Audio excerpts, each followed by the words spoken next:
We are living in a time where our liberties are at stake. I wrote something here and I want to read.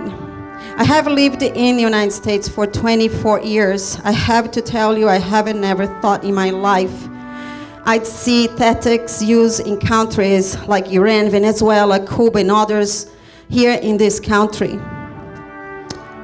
In this state and even in the county, I am terrified with the political prisoners, the indictments, the persecutions, and the prosecution and persecutions I'm witnessing.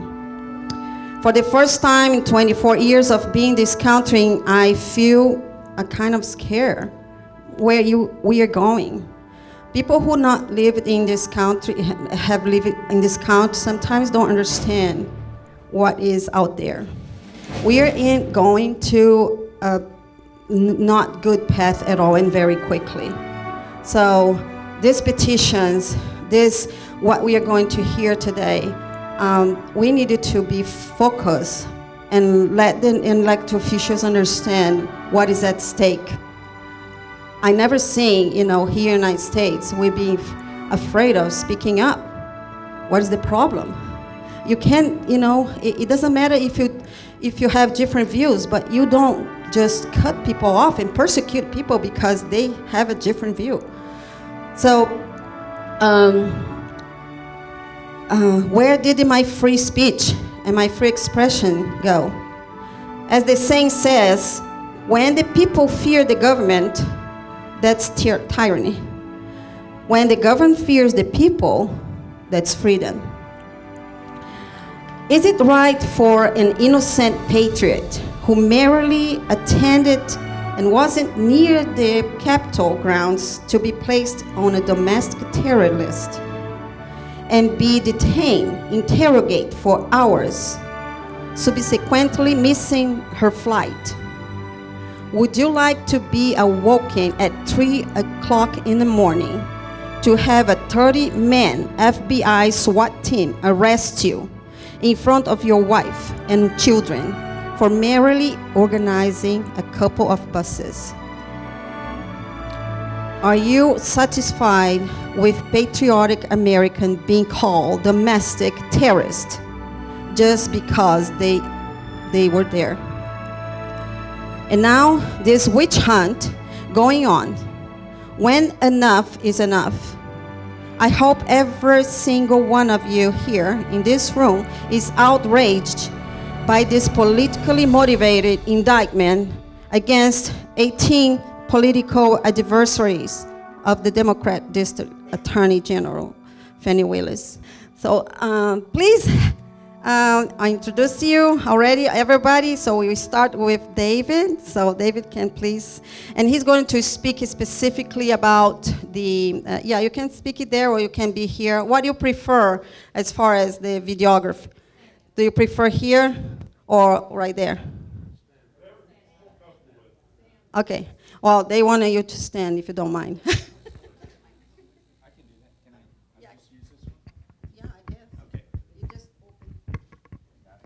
Working? It's working. All right. How is everybody this afternoon? This is the biggest Republican crowd I have seen in CCRP headquarters, and this is fantastic.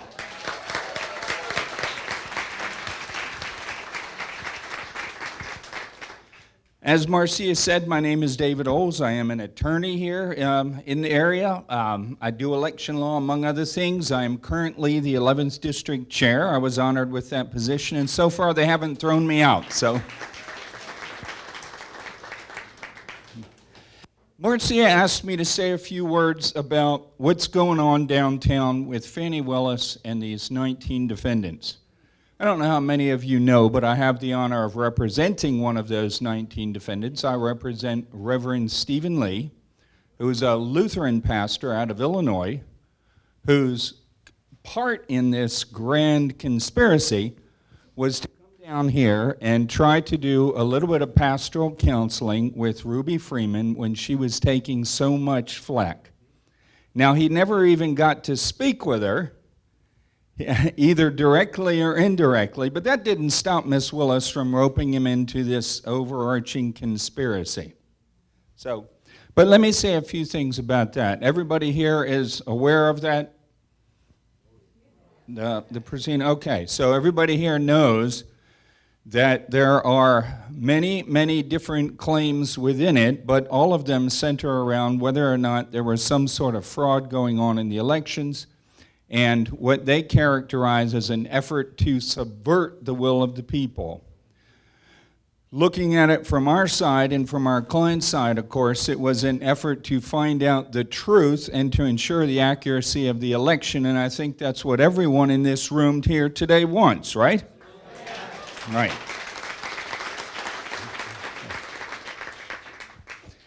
I don't think everyone knows how far back this went, though. Who here has heard of the Brookings Institute? Liberal think tanks up in D.C., up on N Street in D.C. They sit around all year long and figure out new ways to increase the size of government and take freedoms away from us. The Brookings Institute, shortly after the election, undertook a study to figure out how they could come up with a way to be able to charge Donald Trump with crimes out of the efforts to pursue the results of this election. So they came out with 2 studies over a period of a year or so, and guess who got copies of those studies? Miss Willis. And they were studies of Georgia law and how to apply, among other things, Georgia RICO law to what had just taken place. So here's Miss Willis, who's already announced an intention to try to go into this, and she's been handed this gift from the Genius Tank up in Washington. So that's how this got started. I'll talk a little bit about what's going on in it. So far, the activity has centered around how they're going to divide up the defendants and whether or not anybody's going to make it into federal court. Anybody who had, well, I won't say anybody, but most of the people that had a colorable claim to be acting under federal law, like the president or Mark Meadows or people that work directly for him, they went and filed in federal court trying to draw their claims over into federal court, thinking that they'll get a better jury, a better chance if they're over in that court with a larger base. 201, they've all been turned away so far, so no one's been successful. A number of them are on appeal, so we haven't heard all of that yet, but that's where we are. The other thing that's happened is it's been divided up into 2 groups of defendants. The first group of defendants are the people that wanted a speedy trial. That includes attorney Mark Chesebro and attorney Sidney Powell. One thing most of you probably already know is there is an enormous amount of Republican attorneys that were drawn into this conspiracy that they've alleged. And the purpose is very clear. They want to intimidate people like me from trying to defend people like you. And as you might imagine, we've got a lot of support for trying to hold this up. We have attorneys drawn from everywhere. And so far, she hasn't made much of a dent. She has unfortunately been able to settle with at least one of the very, very small defendants. Was a, a bail bondsman, had a very small factual role, if you believe her description, in it, and it's not clear what the result of that's going to be just yet. So right now, the first 2 defendants, Chesebro and Powell, are going to trial supposedly the 3rd week of October. That's this month. We're still waiting to see whether that gets set back. The other group's been severed, and they won't be moving until the end of December at the earliest. So that's where the case sits. I know my time's up, but if you bear with me, I have to make a pitch here. We have a strong group of patriotic Georgians that are the targets of this, some within the party, some without, some like my client that came down to help. A lot of them are in desperate need of financial support, because what Fani Willis did was she went and got the big guys and she got the little guys, hoping that the little guys were going to run out of money and turn on the big guys. So it's essential that we get funding for them. If you go to the web, there's a website called www.electorsfund.org. Many of the defendants, including my client, have links to their Give, Send, Go there. So if you are inclined to contribute, and I hope that you do, no matter how small it is, please go there, give $10, give $20, give $1,000, I don't care what it is. But these people are on the front lines and they're taking the hit for us. They stood up to try to make that election right, and they're paying the price for it, so we've got to help them. Thank you very much.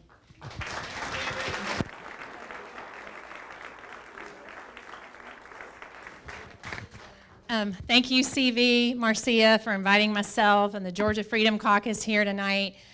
I am thrilled to say that I am a very proud new resident of Cherokee County. Kissed Fulton goodbye and just felt a weight come off my shoulders. I'm so happy to be in Cherokee County. Just love you guys and know so many of you in the room. We're just in a room full of fighters. When they called me about taking this job, they said, we need warriors. We need warriors. I said, I'm going to one-up you. We need gladiators. What we're up against, we need gladiators. We need people that have conviction and heart and fearlessness. And I love my job because I get to work with these people every day. And I get to work with you guys. It's like a dream job. I would literally do it for free. Wouldn't we all? I mean, be in this fight? If it was nothing but the next generation that we saved and that was it. It is momentous where we are. And everybody's alluded to that. The group, we were all in Forsyth County last night, had several people speak up and attest firsthand to the really communist takeover of our country, the assault on our very way of life, our existence. And we all know that. Like, that's what I appreciate about the intensity of this moment that we're in history, is that the battle lines are drawn. It is black, it is white, it is good, it is evil, it is law, it is unlawful, it is fair, it is unfair. It's unequivocal. The gray is gone. And for that, I appreciate it, right? I appreciate it. And when we look around and we see what's happening, there's like this elevated awareness that average everyday citizens have. Like, I wasn't in this fight, I'll be honest. Like, I grew up loving Reagan, I grew up in a Republican home and all that, but I wasn't in the fight until several years ago. So when they pulled back the veil of just lies and deception and covering up what they were doing, and they presented it so unapologetically, like, they don't even apologize what they're doing to our country, what they're doing to this generation, to us with our money, with our freedoms. They're not even apologizing. I'm grateful for that, because then we can look at it and say, game on. Game on. We're here for it. We're going to do this. And it's awesome. So it's a unification, it's a joining, and it's remarkable to me that we can all be aware, and I'm speaking to our leaders, we can all be aware of what's going on, and so few are doing anything. So few are taking action. So few are stepping forward, sticking their little scrawny necks out for the people. Like, almost no one. The two people, and I want to say in-state leadership in the United States of America, in every state where people have been falsely indicted, President Trump and others, there are two state legislators who have stepped forward to take the heat, to say this is not right, we are not going to stand for this, we're not going to sit by, and they are in this room right now. They are on this panel, right here.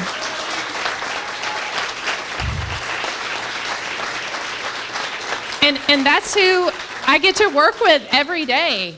And I want to acknowledge Blake Bassham on the front row. He's the fourth musketeer. He's our legislative director for the State Freedom Caucus Network. I've got 2 minutes left. I'm going to tell you a little bit, for those of you that I don't know, who we are and what we do.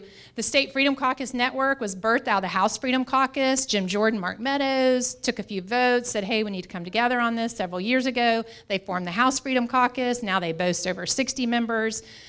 If you have a pulse and are paying attention to anything that happens on the federal level, you know exactly who the House Freedom Caucus members are.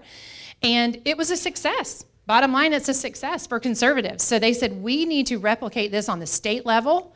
Per the 10th Amendment, the bulk of the authority constitutionally to govern is in the states, not the Leviathan that is the federal government. So we need to come into the states, strengthen them, find amazing, courageous leaders, and support them. So the State Freedom Caucus Network was born. Georgia was the first state. We are small, but we are mighty. They grew into 11 states, and they're on a trajectory to get into even more. It's just it's an amazing organization. So we get to come in and support these good people and hopefully grow with primary season around the corner, which we're so excited about. These people told us who they are. Now that we know, they need to go home, and we are going to primary these people, get them out.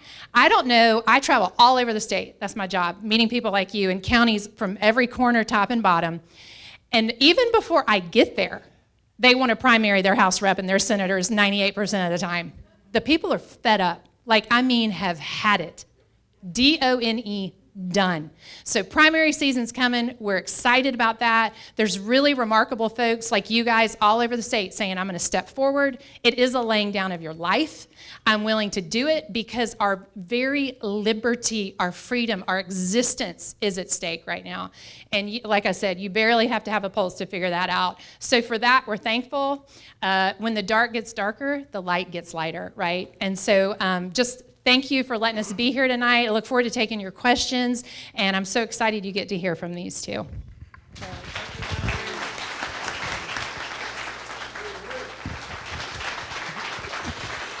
Good evening. I'm Charlice Byrd, and that was Mallory Staples. She forgot to introduce herself. I am state representative for District 20, which is on the other side of 575. But I am very thankful for Marcia and all of the volunteers and everyone that has worked so hard for this Republican Party, and thank you for the invitation to be here. I am not only a state representative, but I am also the chair of the Freedom Caucus, the Georgia Freedom Caucus. So we are small, but we are mighty, as you can tell already. Last evening, we were at a Forsyth meeting, and there was a gentleman there that spoke for a little while, and it goes to what Marcia was talking about earlier. Our First Amendment rights, the cornerstone of America, is being whittled away faster than you can ever imagine. His name is Chuck Hand. He went with his wife to the January 6th event and went into the Capitol. The doors were open. They had been invited in. He and his wife held hands, looked around everything. He commented about how beautiful the Capitol was. So they left. He said he was firsthand. No one was doing anything that they shouldn't be doing. Went home. Now, this happened January 6th. They then got a knock on the door some time ago, and the FBI showed up in their SWAT team, their big guns, and threw them on the floor, handcuffed them behind, and put chains on their legs. This is what they've been fighting since January the 6th. These people live in South Georgia, and he gave his story and his testimony last evening. It is astounding what has happened to this man and woman. Finally went to court just this year, and they were charged and served 3 weeks each in a federal penitentiary. The judge told them that they hadn't done anything really wrong, but they needed to set an example for them so we would live in fear and not speak First Amendment right anymore. That's exactly what happened to them. He can no longer have a gun because they've taken away his Second Amendment rights.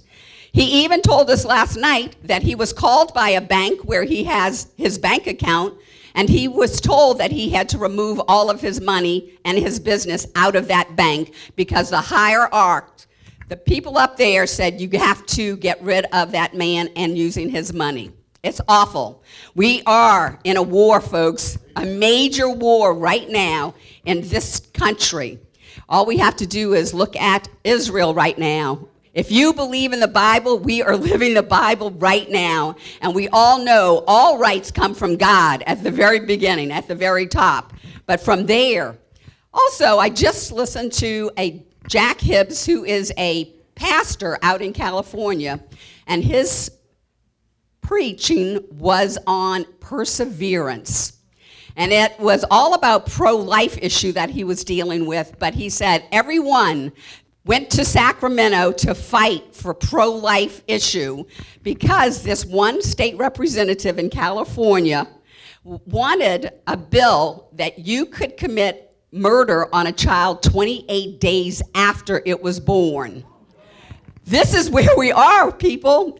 And perseverance, I'm going to continue to persevere. We need each and every one of you to persevere because the fight is just beginning now. And I have to say, the person that's at the forefront of it all, I'm doing my stuff from the sidelines. You may not know what I'm doing, but it is being done in a quiet manner. But I have to say, Colton Moore is the one who has stood his ground, and he lost.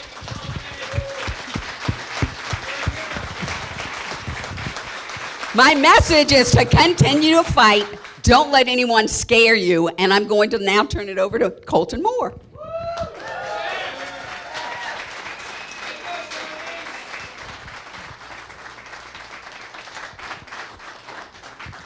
Hello, everyone. My name is Colton Moore. It's an honor to be in Cherokee County. I've heard about Cherokee County for a long time. Charlice, Mallory. I used to, when I was in the House, there was a state rep who sit behind me from Cherokee County. He's now the mayor of Woodstock, Michael Caldwell. So he and I were friends.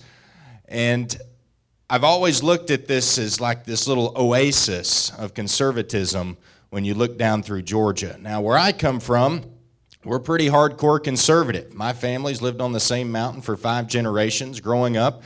You know, not only did I know my neighbors, but I knew my neighbors' grandparents, they knew my grandparents, and our grandparents knew their grandparents, right? So very, very close, tight-knit community, very strong and conservative in their values.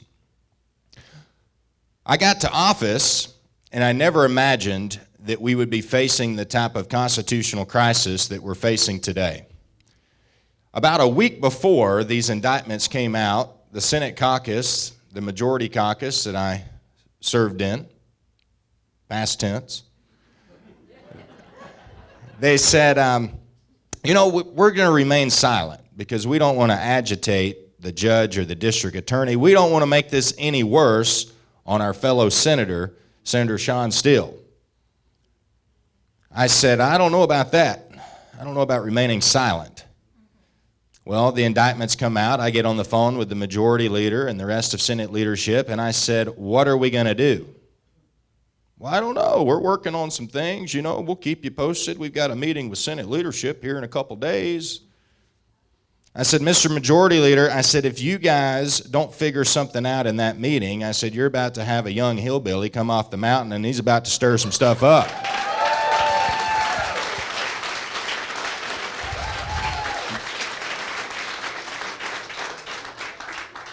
So sitting out there in the cattle field, you get to thinking, what can be done? Well, in the legislature, we've got this constitutional ability to provide oversight, right? What does that oversight look like? Well, we've got one of the most powerful tools of all. We've got the power of the purse.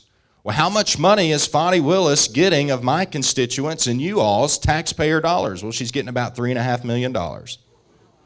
Yep. Meanwhile, my district attorney back home has been after me for 6 months saying we've got a triage of cases here in Northwest Georgia and we don't have enough district attorneys to take care of it. Meanwhile, we have attorneys in Northwest Georgia who are working in Fulton County because Fani Willis can outbid him and they're working from home on the computer. Meanwhile, my district attorney has a triage of cases. So Fani Willis, in my opinion, has got way too much money. It's very evident. When she's got 500 plus people police officers who have taken to the jail and said they've done a crime, but yet she hasn't charged them, but she can take on 18 political opponents and politically persecute them. She's got too much money. That's what she's got. You know, it's another thing that we have in the legislature. We've got the power of oversight. We have inherent subpoena power. You know, there's a lot of questions left unanswered. Why did this indictment come out hours before the grand jury ever concluded? What type of coordination did she have with the Department of Justice to put this type of trial together? You know, I got a lot of pushback calling for a special session. They said, we don't have the votes. We don't have the votes. It takes 34 votes in the Senate to override the governor. First, you know, the governor could call a special session at any time, but ultimately, I think it all kind of falls at his feet. It took him 19 days to certify the election results. There were 40,000 affidavits of fraud from Georgians all across the state that said we saw a problem. They signed it at the threat of perjury, but yet all of that was ignored. And now these individuals who expressed their First Amendment right to question the integrity of an election are now facing the rest of their life in jail and are going to have to spend roughly $1 million each to defend themselves. If I had a spare $1 million, I would, I'd be buying a ranch in Montana as a place to escape all this communism. I wouldn't want to be defending myself against a rogue communist domestic threat to our Constitution, Fani Willis.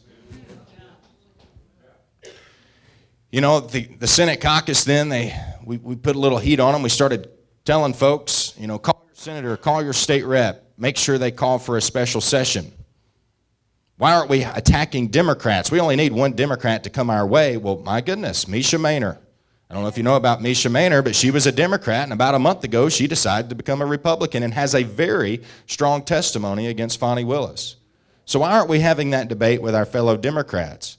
They champion themselves on criminal justice reform, but meanwhile, we've got people who are potentially innocent. We don't know. Fani Willis won't charge them, but they're dying of bed bugs in the Fulton County Jail. Then Senate leadership comes out a couple days ago, and they do themselves a big press conference, and they say that this prosecutorial commission is going to take care of everything. The communications director of the Majority Caucus came to me a few weeks ago, and he said, you've just really created a communications problem for this entire caucus. And I said, I'm not your biggest problem. I said, your biggest problem is you've got about 15 senators who have said in their local newspapers, they've said on national media, that October 1st was the saving grace, that the prosecutorial commission was going to take care of this, that we could just wipe our hands clean because we passed Senate Bill 92. I said, but here we are, a few days later, and nothing's happened. Then we get a letter from the Prosecutorial Commission dated September 30th. And what does the Prosecutorial Commission say? It says, well, we've established rules. We had to establish rules. Those rules have to go before the Georgia Supreme Court to be approved, and until they approve those rules, we will be taking no cases in the commission, and we will only be taking cases after the Supreme Court rules that our rules are constitutional. So basically, what did they do? They just shot off a warning shot to all district attorneys and said, all of your previous sins, they're forgiven. Just don't do anything wrong going forward. But yet these senators, these so-called Republican senators, still seem to think this prosecutorial commission is going to be the saving grace. So we may not have a special session. What's going to be really awkward is when those district maps that we have to change because the federal government says we have to change it and the governor has to call a special session, and it's going to be like, gentlemen, ladies, we're all here. Why aren't we defunding Fani Willis? That'll be awkward here in a couple of months, so get ready for that. But when we do finally get to January, we've got a couple options. First and foremost, it only takes a majority vote to defund Fani Willis. A lot of people, including the Speaker of the House of Georgia, Mr. John Burns, says that's impossible. We would have to defund all the district attorneys. Well, let me tell you how ridiculous that is and how misleading it is. When we as a legislature fund district attorneys, we write a little note in the law, and we dish out all this money to a prosecutorial council, not the commission, but the council. The same council that was trying to make a special prosecutor go after our Lieutenant Governor, Burt Jones, and he went to the court and said, Fani Willis is having, campaign fundraisers for my opponent. And the judge said, are you ridiculous, Fani? Why would you possibly do this? And he was not included. He would have been number 20 on this list behind me. But the law goes to the prosecutorial council, and they dish it out, and they give it all to the money, to all the different district attorneys. All we have to do as a legislature is say, here, we're going to give you the money, but you shall not give any of that to the Fulton County District Attorney's Office besides $1, because we're constitutionally required to do that, and then we can dish out the money everywhere else. You know, the second step is we need to launch the investigation. We also need to make it very clear going forward that the state capital is sovereign territory of Georgia and not Fulton County, because Fulton County should not have judicial power over us.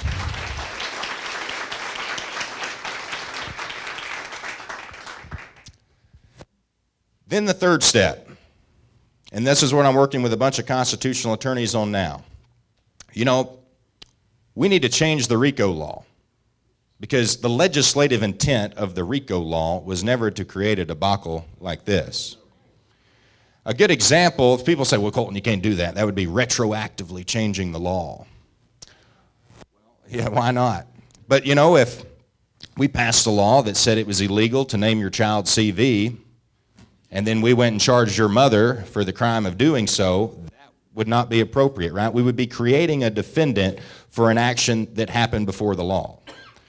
But an example of how this has worked is think about the marijuana laws in Georgia, right? People were charged with possession or growing marijuana, and then we passed a law that said if you've got one of the 12 medical conditions, you can legally possess marijuana, right?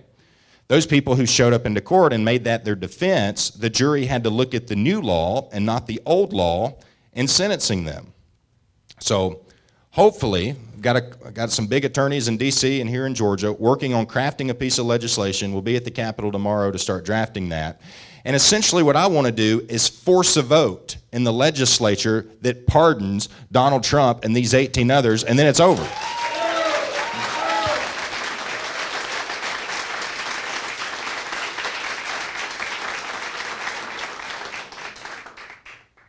You know, folks, if what I'm fighting for is ancient, it's God-given rights. That's what it is. There's no political ambition to any of this. What is mind-boggling to me is that when I'm on the phone with some of my fellow senators and they say, Colton, please leave me out of this drama, I'm worried that I'm going to be charged with a crime. Cowardly, no doubt. But it's also extremely scary, because those people represent 200,000 people. They're duly elected. It's their job to represent the tax dollars of their constituents. It's their job to defend freedom for their constituents.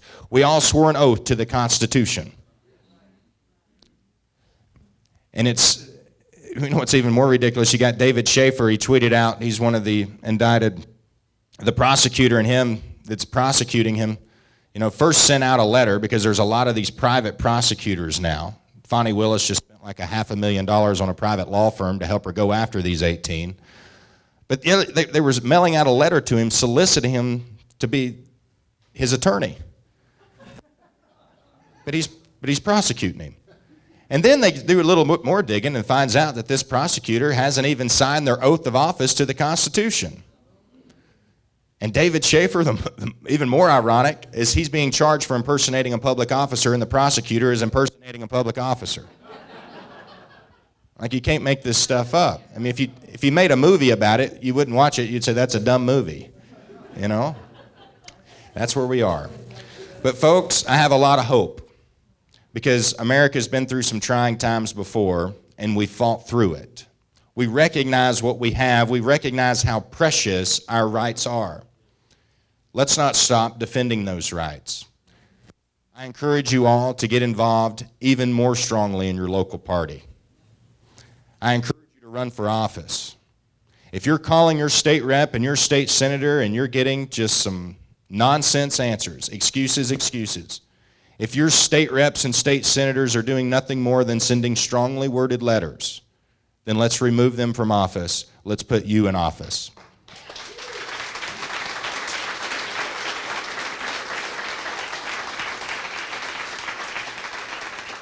And I guess I'm okay to do questions, or how do you want to do this? Okay. Thank you so much. I really appreciate it. Now, before we start the questioning, who has the microphone to pass the microphone? Somebody has the microphone? No? Nobody? Oh, I do.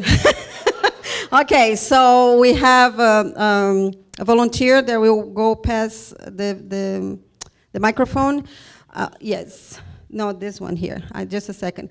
But first, before we start, we are going to have a drawing at the end for everybody who came and who pre-registered get 2 tickets. And if you didn't pre-register, you get 1 ticket. But also, because when you pre-register, you help a lot the registration table. But also, anybody who wants to become a member today, what we're having here today is thank you for the membership. So you become a member, and we needed to pay to make this floor. We're going to change this floor. Because it's not good yet. But every time you come here, we have something new. It costs money. So we need people to step up and become members and donating. But, it also helps you to be connected. You also give you, the right to send message to your local officials, because that's all about the membership that does to you, and help us to continue doing what we are doing here today. So if you are not yet a member and you like to become a member today, and you get, you're going to do another drawing too.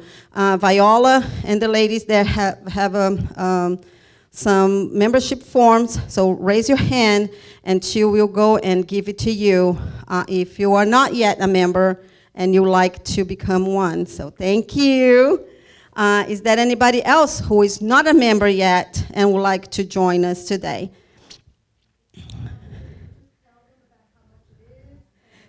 Yes, there are different prices, but as a trial, if you just want to try for $30 a year, is the minimum. But and if you are a student, also you have discount. So you can do that too. So go ahead. I know some people are not from here, and I believe you cannot become a member yet, but after our bylaws change, we are going to accept people from everywhere to become a member. So, so if you are not here yet, you'll be able to join us, because this is open for everyone on the 11th district. People from the 11th district does here. And by the way, we have the executive committee meeting, executive committee here. So we have our chair here. So give it his applause, please. You want to say a few words, DCB? Thank all of you for being here. We appreciate so much bringing this caliber of people to the floor. To me, this is very educational to us. It gives us an opportunity to really get behind these people that are busting their rear ends down at the Capitol.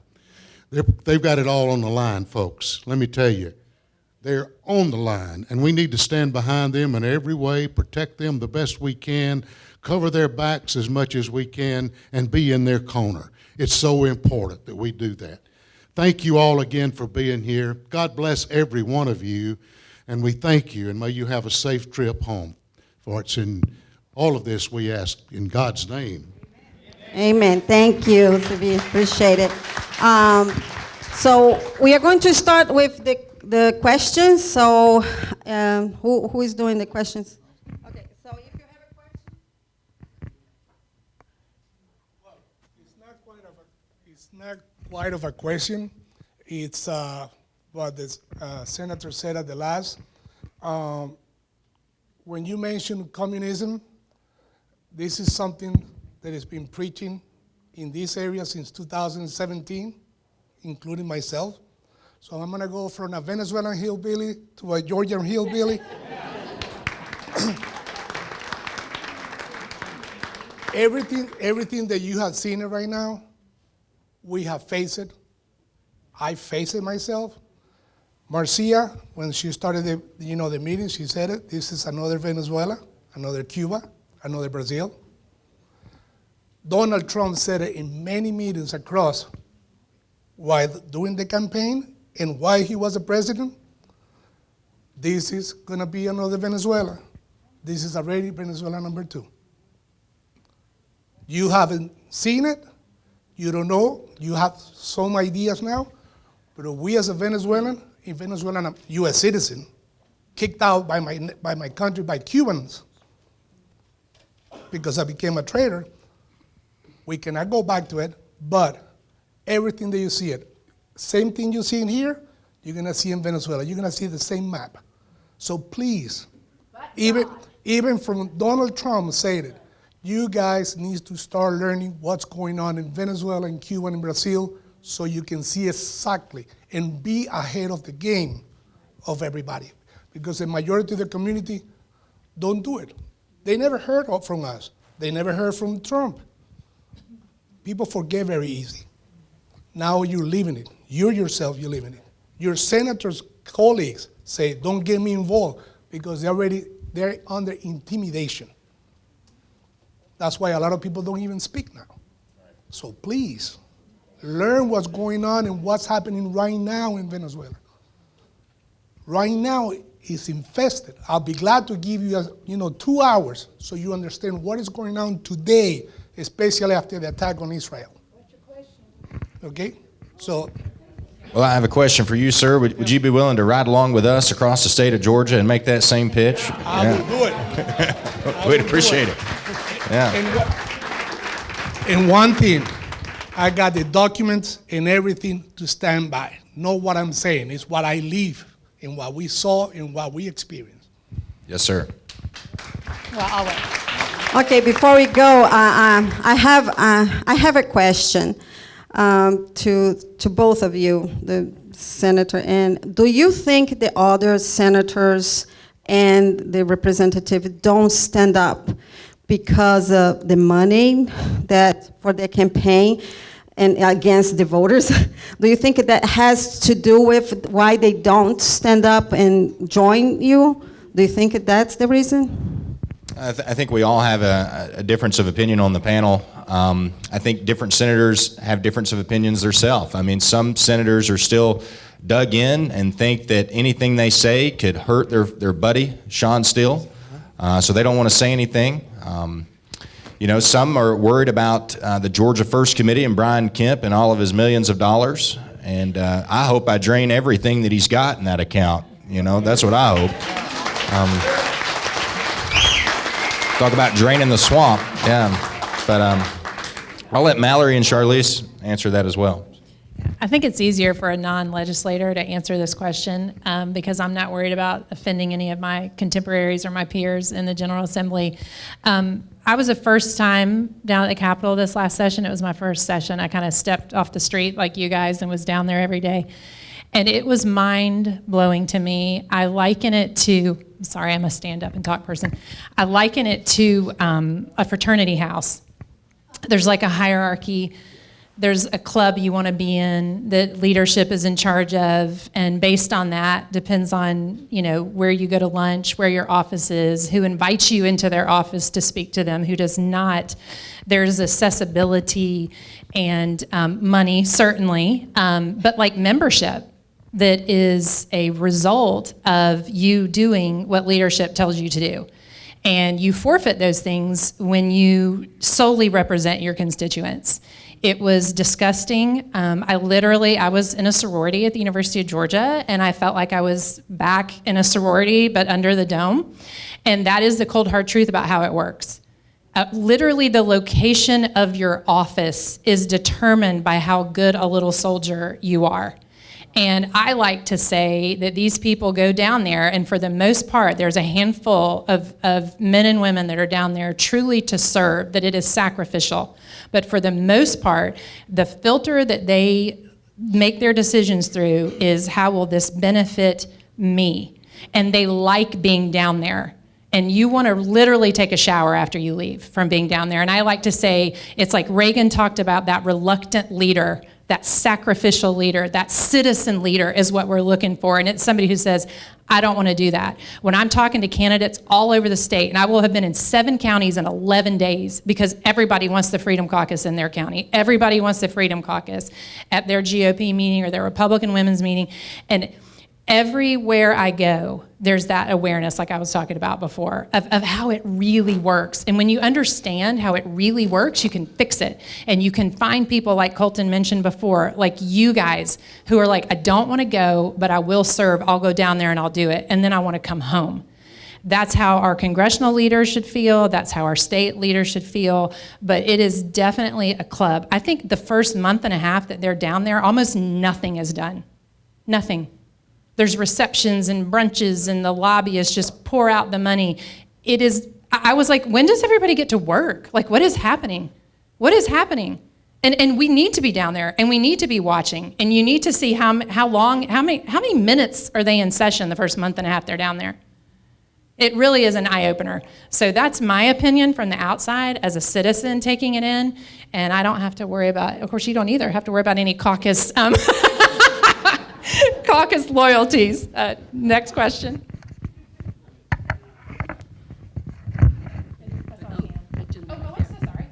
Colton, this is where.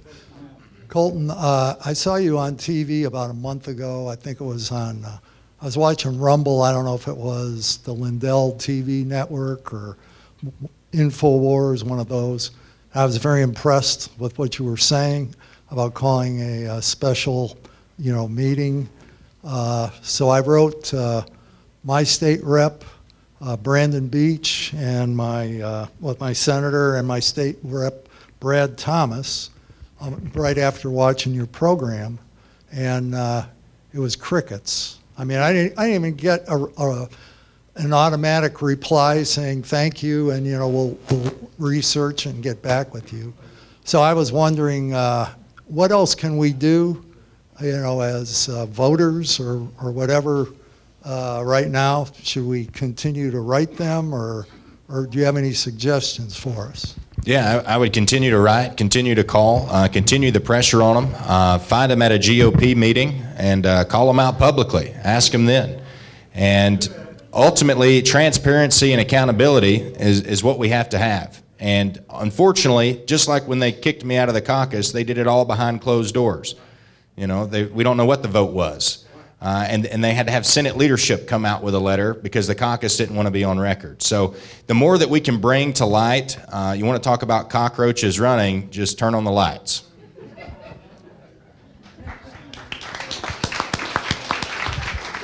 First, I would like to thank everybody on the panel for doing an excellent job. I did what I could. I wrote it to as many state senators as I could. And I wrote one to Kay Kirkpatrick, and and so I got this blanket email from her where it said, oh, these 51 representatives had all signed a letter saying that this was all a bunch of hogwash, and we have this POC, I think it stands for Piece of Corruption, and so I wrote her back again and said, hey, you can't abdicate your duties. And I got another letter back from another senator saying that you didn't invite them in to discuss all of this and that you were just basically a lone wolf. And the second question is, what do you do next, personally? Yes, sir. So, yeah, I love it when they say I didn't personally ask them, because it's like they're so high and honorable that I must come to them and bring them a basket of grapes because they're the almighty senator, right? We've been at this now for a month and a half. They still haven't signed on to the letter, right? They have no intention of signing on to the letter.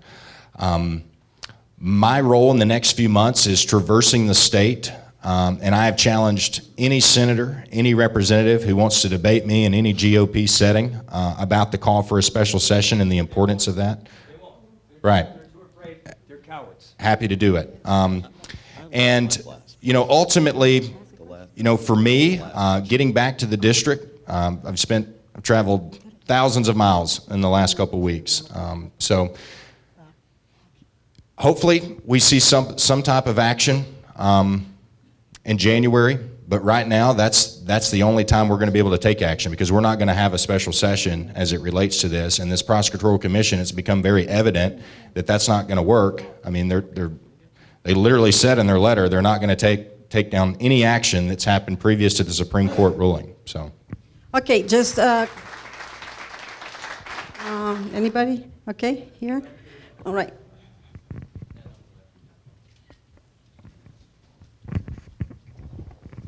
Senator, I'd like to ask you, you mentioned funding was one of the ways that we could take care of Fani.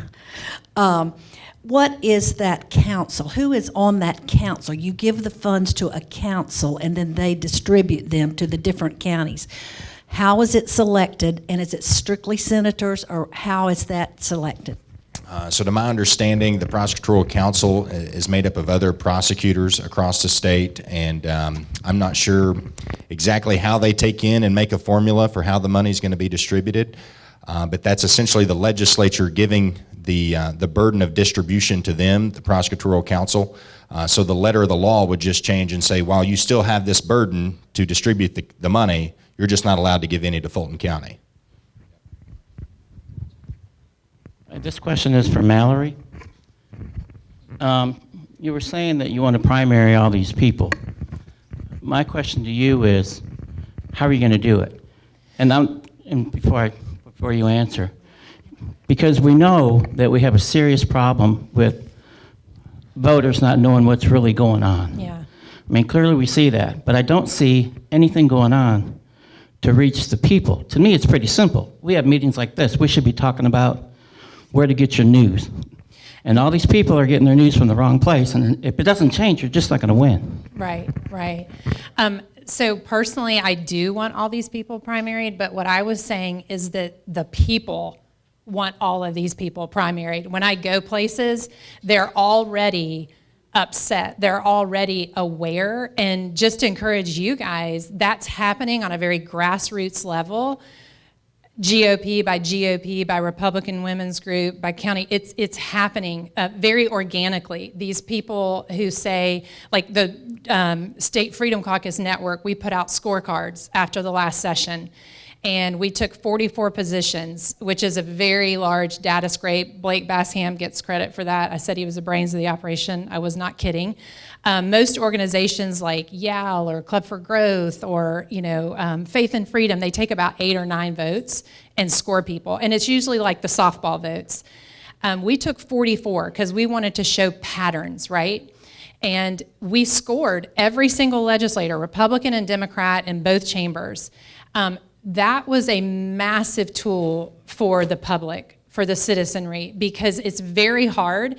I put out a newsletter multiple times a week during session to say, hey, these are the big bills coming up. This is what they do. We would say no. We would say yes, just to help y'all understand, because the citizenry does not have time to read bills.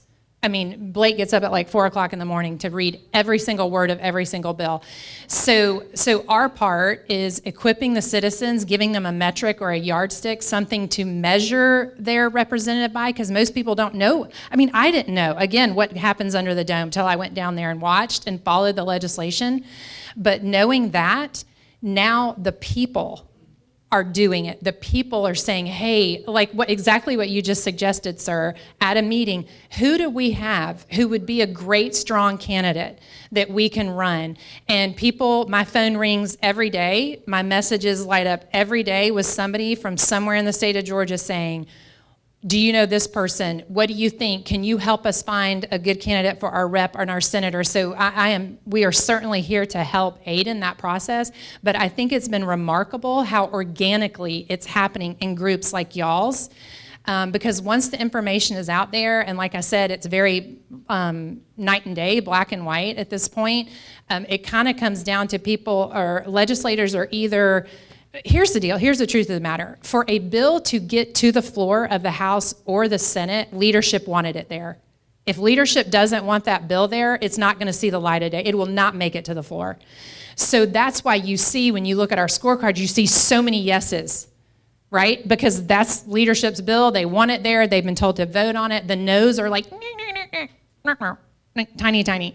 And so once there's an awareness of that and people understand how it works, then they're saying, we want to run someone. We want someone to run against this person, and we're here to aid, to help vet. We've had people say, hey, can you and Blake sit down and interview this person? We're like, no problem, just to be sure they do believe like the fundamentals. And basically for the network and the Freedom Caucus, our fundamentals are, if a bill grows government, raises taxes, increases regulation, or infringes on personal liberty, it's a no. Like the two sole no votes for that prosecutorial committee, SB 92, in the Senate was this man right here. In the House chamber was this woman right here.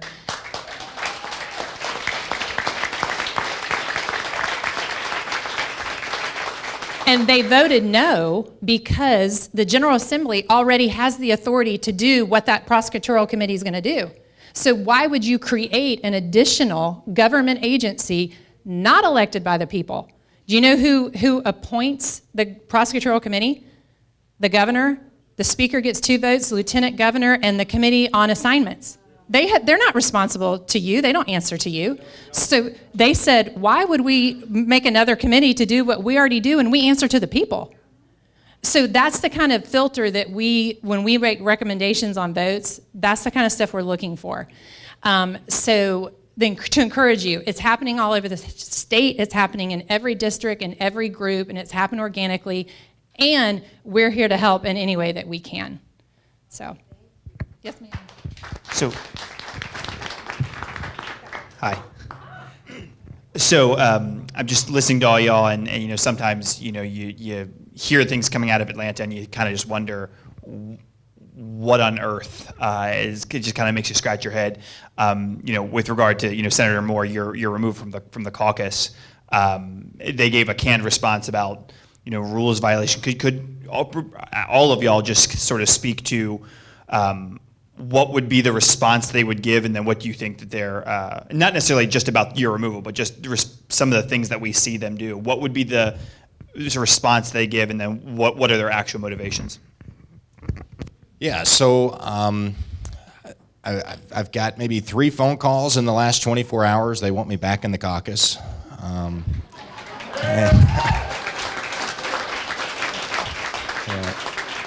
And I said, an apology letter would be great, but that's still no guarantee. I said, it's kind of great. I'm so liberated. I can talk about making primary challengers. One of the things that they said I broke in my rules is I was on Steve Bannon. And Steve Bannon said, well, what are you going to do? And I said, well, some of these people may need to be primaried.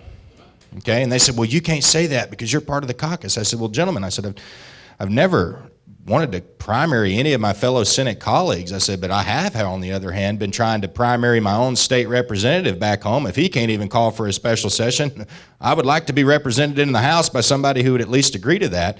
I said, but if you guys kick me out of the caucus, you're going to create a self-fulfilling prophecy, because when I'm out, that's what I've got time to do. Yeah. I told him too, I said, you kicking me out of the caucus will be the dumbest thing you could possibly do. I mean, I told the lieutenant governor, I said, I've been calling for a special session for a month. Nobody signed on. I said, my old truck was just out of gas. I said, and Senate leadership came by and just filled my truck right back up with gas, and we're hitting the road again, There were a lot of threats in that meeting before they voted me out. Senator Kennedy said, part of being a senator is you got to be concerned about your district. And have you thought about that? If you're not a part of the Senate caucus anymore, what the detriment will be to your district? And I said, well, Senator, I said, I have. I've thought about it quite a bit. I said, but I think that question is a question of a bygone past. Because I would love to have new asphalt on the highways in Northwest Georgia, and Lord knows the library needs some grant money. But none of that makes a difference if we don't have freedom. What good is your library if you can't speak freely in your library? What good is the road going to the Capitol if you're going to worry about a district attorney charging you and putting you in the gulag before you get there, right? Those are the questions. When I say I'm advocating for something ancient, that's what I'm advocating for, God-given rights. None of those other things matter. I've had to tell those senators who are worried about protecting Sean Steele, I feel sorry for Sean Steele, really do. Okay, all of those indicted, but it's bigger than they are. People say, oh, you're just doing this because you love Donald Trump. Oh, I love Donald Trump, but this is bigger than Donald Trump. Think about the attorney-client privilege. When there are attorneys who are being charged with life in jail for representing their clients, I mean, the chilling voice, with the tyranny is here. Last night I turned 30 years old, and I said, well, I'm old enough to... No, I appreciate that.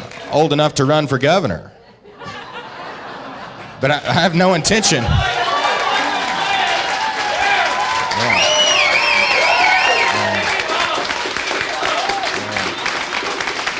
I appreciate that.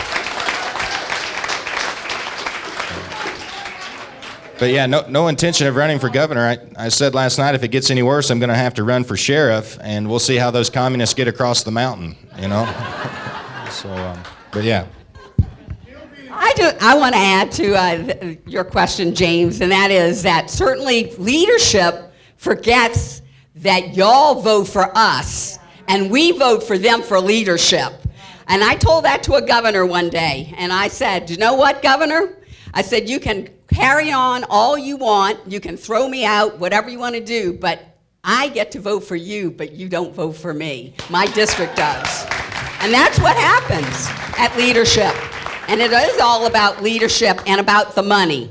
I can guarantee you that. You want to be inside the inner circle. You don't want to be outside, because when you're outside, I'm there. It's painful sometimes, but it's okay, because I am doing what is right, what is just for my constituents and the great state of Georgia. I want to let y'all in real quick on a sneak little spoiler here. Our next scorecard that we're coming out with, we're working on it. It's going to take us a hot minute, but we are going to rank all the General Assembly members in both chambers based on how much lobby money they get.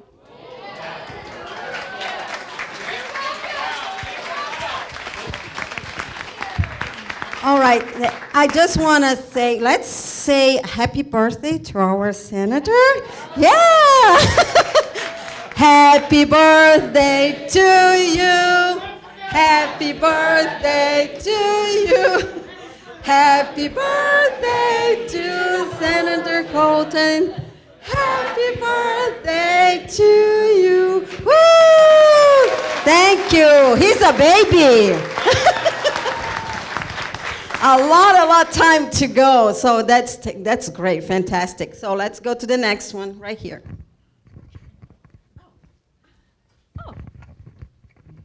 Regarding prosecutorial committee, the commission, who are they? We have a right to know who they are, their names, their history. We didn't vote them in. Yeah, to my understanding, the chairman of that is from Columbus. The author of the bill for the prosecutorial commission is from Columbus. The chairman of the Georgia GOP is from Columbus.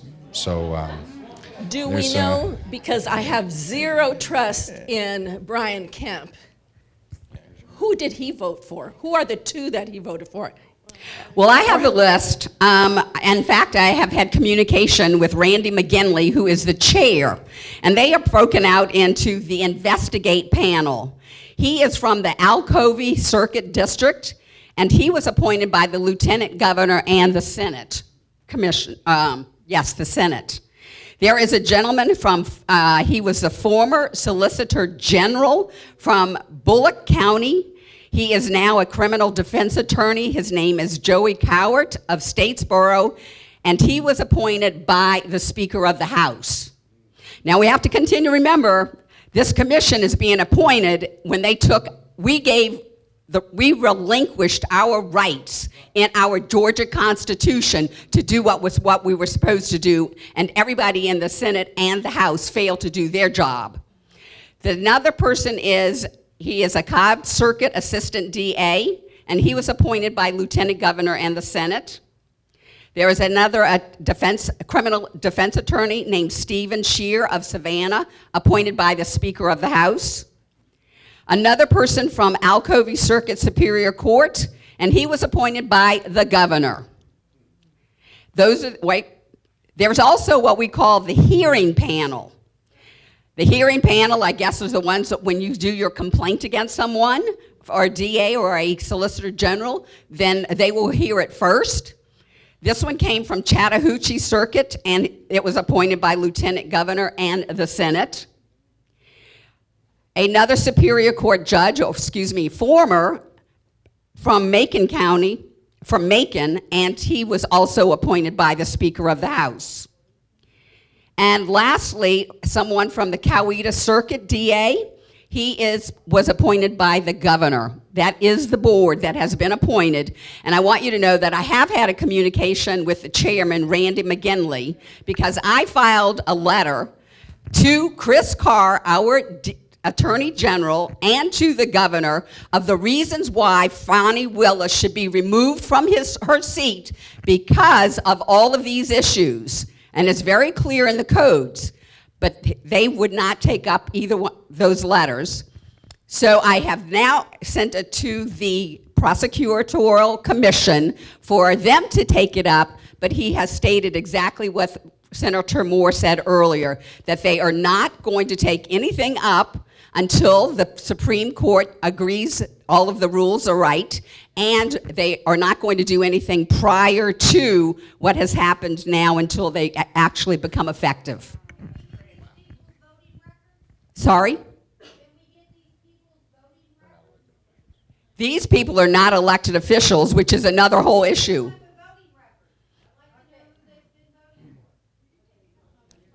Voting, I'm not quite sure. First off, I wanted to thank everyone for being here, especially David and Colton and Charlize and Mallory. Senator Moore, what is the latest update with Jim Jordan and his subpoena? How can a district attorney from a corrupt Fulton County ignore a subpoena and get away with this, and then we have all of our senators just turning a blind eye to this? Is there any updates on Jim Jordan's subpoena? Yeah, I don't have any updates other than what Fani Willis's response was to Jim Jordan. And if you look at that response, I would encourage all of you to look at that letter. It's so funny, in like the second page, she says, Jim Jordan, you don't have jurisdiction over me, only the state of Georgia has jurisdiction over me. So the senators say, oh, we don't have any jurisdiction. And Fani Willis says, well, yeah, you do. You know, and that's what's crazy about that. And the other part of that letter, at the very end, she says, Jim, by you inquiring into the nature of me, you're causing me more physical threats and harm. So, you know, you hear that a lot, too, when senators get calls from their constituents. You know, I had a senator's like, you calling for this special session? I can't even take my kids to the ball game. I'm being accosted at the ball fields. And I'm like, well, those are your constituents. You know, I don't want to be accosted by my constituents. You know, it was similar to all the crazy gun bills that the liberals put in. They got assigned to my committee, and they said, why aren't you having a hearing on this gun bill? And I said, well, my constituents believe in the Second Amendment, and I will take no risk in having them use that Second Amendment against me, so I'm not going to hear your bill. You know?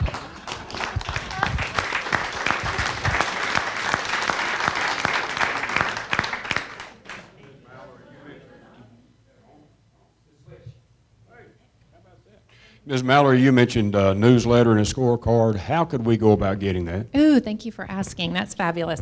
So I'm on Substack. It's MalloryStaples@substack.com. I do put newsletters out right now off session about once a week or so. And during session, they'll come multiple times. So if you go on there, you can subscribe. The Georgia Freedom Caucus also has a Substack. Those are both great platforms. Our scorecard is on there. Our data that was used, we had so much interest in the scorecards. People wanted to see every single vote, how they were weighted. The Georgia Freedom Caucus Substack has all that posted there, press releases, statements, and all that's going to be on there as well. So there's tons and tons of information on Substack. Thank you for asking that question. I should have mentioned that. Anybody else? Right here. My question is regarding Fani Willis. My question is about Fani Willis. And she was under investigation at the time she was indicting Trump. What happened to her investigation? Yeah, can you elaborate who was doing the investigating? Because I'm not aware. I just heard it on the news that Okay. she was under investigation at the time they were talking about Trump. Okay.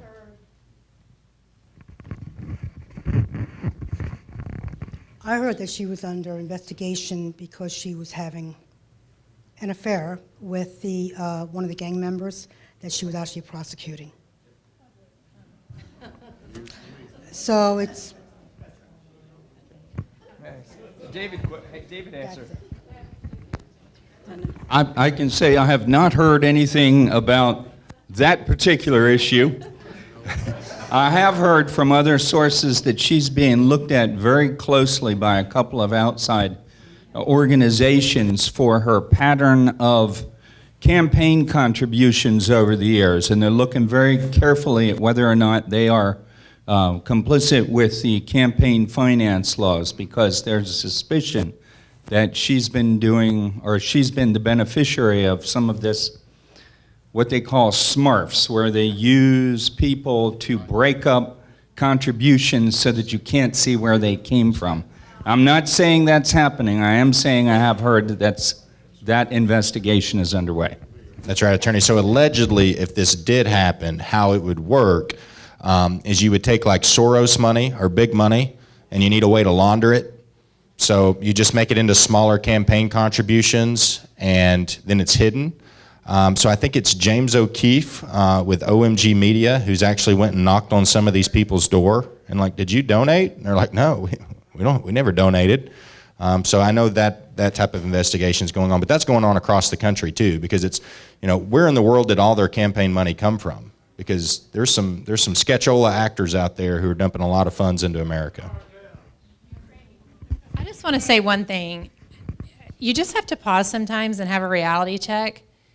We have Alan Dershowitz, who's arguably the leading legal mind in the country, a never-Trumper, massively liberal, who has made the statement about Georgia, that this is the greatest constitutional crisis this country's seen in 200 years.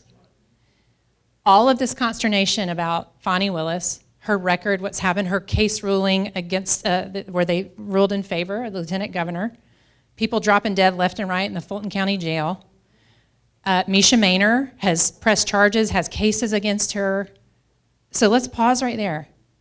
We have a Republican governor who all he has to do is say, let's take a look.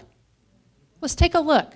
There's something here that merits someone looking at it. I mean, do we all understand? That's the request. And we cannot get that done. We are a red state with a red Republican governor, lieutenant governor, secretary of state, don't even get me started about the AG, and majority in both chambers.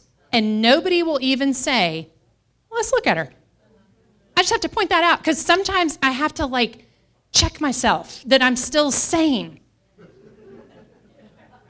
That this simple and logical a request, in the face of, let's just call it mounting suspicions, never mind historical rulings, and we can't get anybody to look at it in the state of Georgia. When he was interviewed by Charlie Kirk said, you know what, Colton? Georgia has a bunch of great people. I just got to say, this is embarrassing for the state of Georgia. Like, the rest of the country is looking at you in shock and awe. Look into it. That is the request. Mate, can we look into it? Can we look into it? And the rest of the country is looking at us. It is literally shameful and disgraceful to every single one of these people in these offices. It should be absolutely unacceptable to every citizen in the state of Georgia that no one other than these two right here is willing to say, let's look at it. Let's just check her out. While we're here, I wanted to mention one thing. We Republicans have been having a hard time of it, but we do have our share of victories.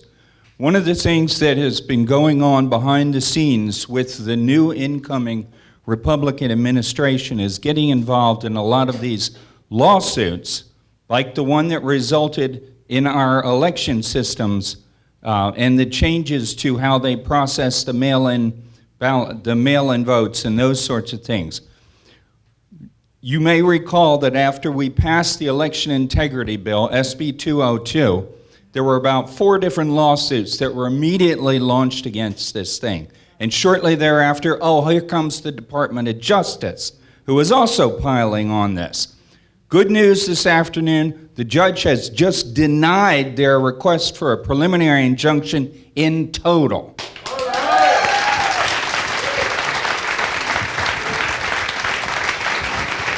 And thanks to all of you, because that's the Republican Party standing up for that. Mallory, you've talked about being around the state and talking to people and the constituents wanting people primaried. Yeah. Where do you find the people to primary them? It costs a lot of money. It does, yeah, it does. And you're going up against the governor's fund as well. I'd be remiss if I did not educate you guys on the existence of the Georgia Freedom Fund, which is a PAC that has been created to support candidates like these, like y'all. Again, it's happening very organically, and I will say there is a lot of interest from people all over the country into saving the state of Georgia. So I am working with a lot of folks to find super stellar candidates who not just can, I mean, the punishment, so what they're doing to these people is the punishment is the process, right? They're bankrupting them. Many of them lost their homes just to make bond for bail. They've lost their jobs. They've had to move. Their families threatened. I mean, you can't even, the stories will make you cry your eyes out. So it's the punishment is the process. It's designed to make you second guess speaking out ever again, to bow your knee to tyranny and to silence you. The process is the punishment. Well, that needs to be flipped on these people during primary season. So even if these candidates can't win, they don't have enough money to be successful, they need to be calling these people out in debates, in the public square, saying, this is your voting record, you did not stand up, you did not take action, you did not do anything. That works both ways. The process is the punishment. So there's that, and then there is legitimate interest by people like yourselves who want to see good folks to donate to this Freedom Fund, get these people elected, get them equipped to run. It's happening organically, and then there's more orchestrated efforts to do that. So I can encourage you guys with that information. Yes, ma'am. Okay, just a second, guys. It's 7:50, and we have one more question. I know there are many people who want two more questions. You're welcome to come on our next event, because they will be there. So just hold your questions for the next one, or you just go after the meeting's over. We'll have one more question, and our state representative wants to finish with a question. Let's see what he had. Thank you all. How y'all doing tonight? Good? First of all, I'm going to call you tomorrow. Okay, you and me are going to talk. I promise. Oh, I'm State Representative Brad Thomas. So I'm obviously off of work today. I work a full-time job, got 2 kids. Would have loved to put them to bed tonight, but I felt like it was more important for me to sit here and listen to you all today. So that was the reason why I'm here.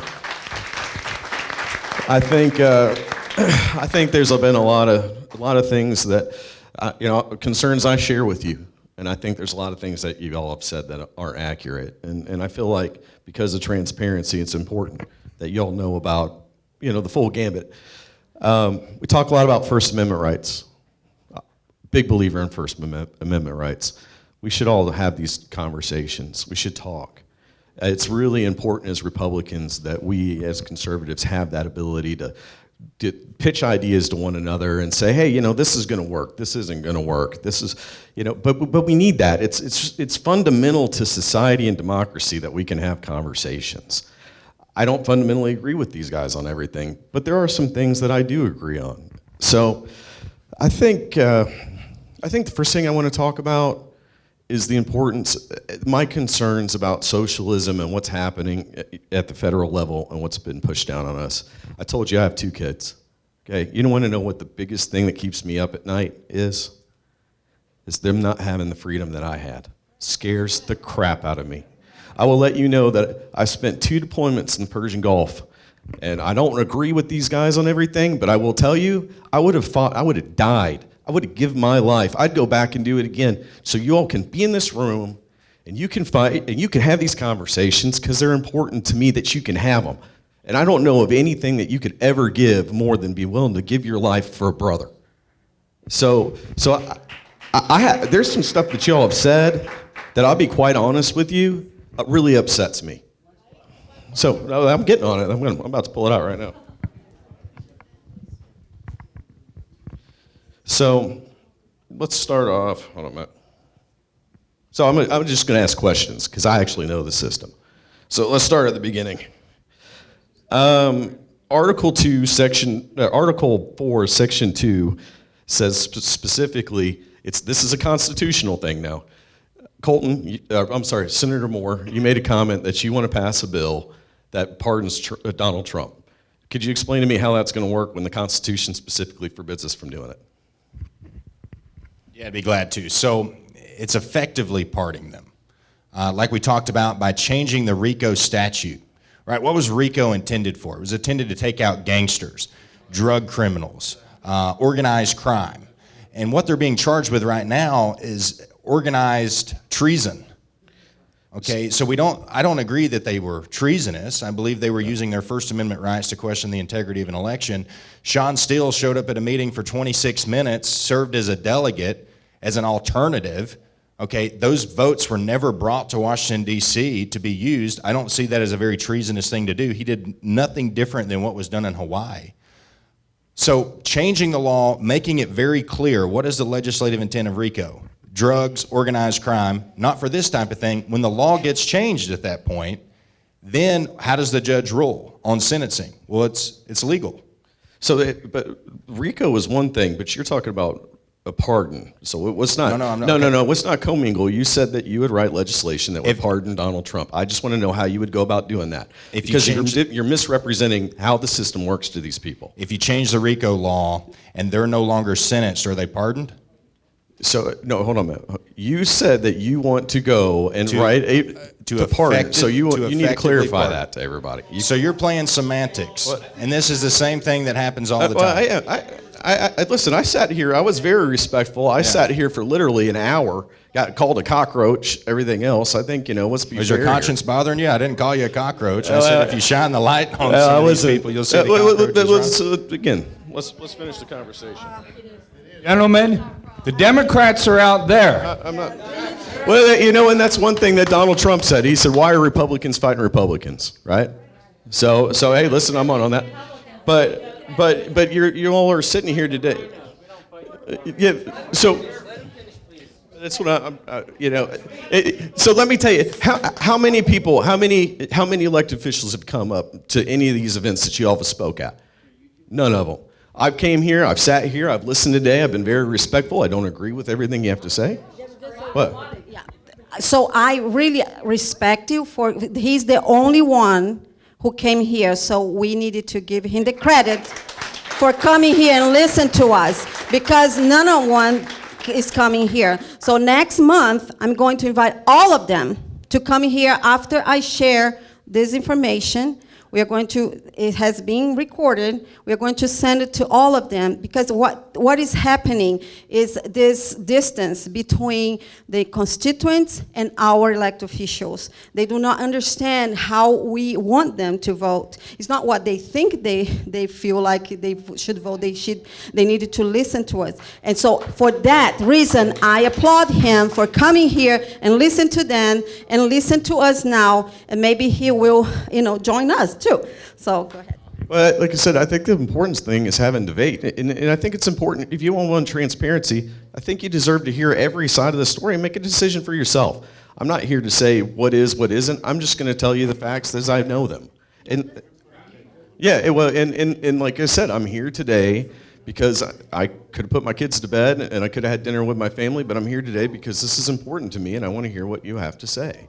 But again, just because I don't agree on everything, at least look at this. But just because I don't agree with everything doesn't mean that I can bring up some points that might make you think a little bit. So that's all right? So let me go ahead and continue on my points here. We talked about, Mallory, this is for you. We talked about Republican scorecards that you've got, right? We're putting it out.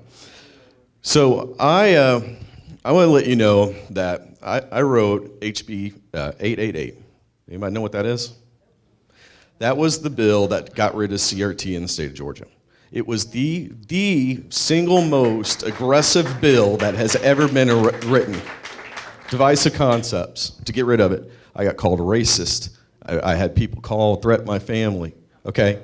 I can tell you that we went through hell, all right? Then I got that bill. I joined my bill in with another bill, and then I worked tirelessly. I'm going to get there, but you have to know the preface. Let me preface my question. So I worked tirelessly. Then we got transgender sports, boys playing in girls' sports. Got that put in the bill. And I'm going to get to my question. But I want there needs to be. You got to let me preface my statement here because they've got to talk for an hour. No. Okay. So my question is your scorecard. Now your scorecard has Democrats that literally support CRT in schools, boys playing in girls' sports, but yet you rank them higher than Republicans that fought really hard to make sure good conservative values were kept in the schools. Can you explain that to me? Yeah, and I'm going to let Blake take this since he created the scorecard, but let me let you answer that, Blake. My understanding is those bills were from the last year anyways, but I don't recall that there's many Democrats in that are higher than you. So I'm not really entirely sure what you're even talking about. Okay. Let me explain something. We are almost over, and I understand that they were my guest speakers, and I understand he wants to speak, and I'm inviting him and all the other elected officials for next month to come over here and speak. Now, I think we have been sent a message to our elected officials that we want them to join them. That is very clear and has been very clear. So many of you have been calling, texting, sending emails. Many said they don't listen. I'm getting these petitions. That's why it's so important, because we are not going to stop on 1,000. 1,000 is just the beginning. We are going to have 2,000, 5,000, 10,000, 100,000 until they listen to us. That's what we want. I don't care if they say, well, I don't like Trump. It's not about Trump. If they hate Trump, I care less. But this is what is happening. We are losing our liberty, our freedom of speech. That is not acceptable. It doesn't matter if it's Trump or not Trump. We cannot let that go. If people hate Trump and making it so, we needed to fight back. That's the opinion. And I truly thank all of you for coming. Thank you for our elected official for coming here. And we can have a discussion. And probably what we can do is a debate. I think it's great, but this today was not the forum for that.